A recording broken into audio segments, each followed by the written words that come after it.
Hey, how's everybody doing? And it was a pretty cool week. A lot of interesting stuff, but it really started off well, and that was on Monday. Of course, it's the week of April 7th. And I was just driving, and I see a guy on the beach in the south end of New Bedford, just absolutely tearing himself up, dragging a sled with a weight on it on the beach, running back and forth. And if anybody knows anything about American football, the season really doesn't start till August. This guy really wants to do well next year. And after speaking with him, it turns out he's a UMass Dartmouth student, and he's getting ready for next year.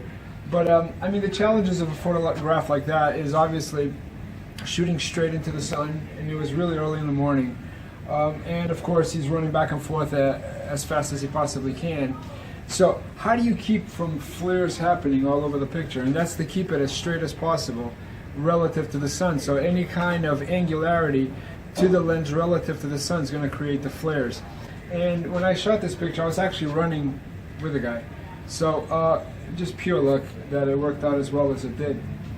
As you can see, it's a beautiful day. Well, that wasn't the case the next day.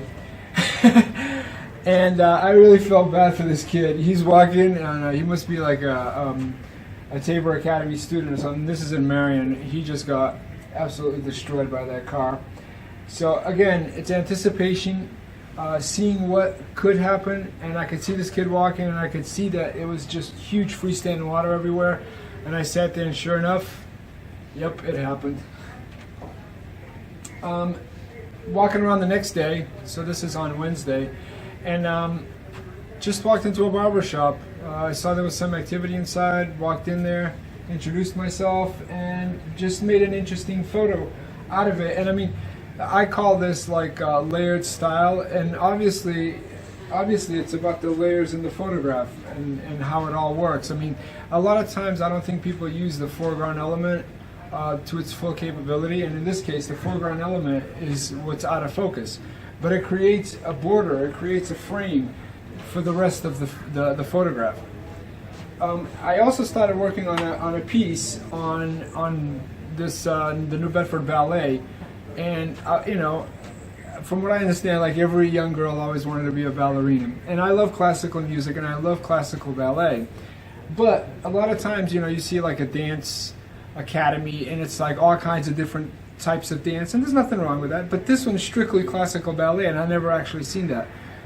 So I spent a bunch of time with them, and I think the biggest challenge in a situation like this is obviously they don't know what you're doing, right?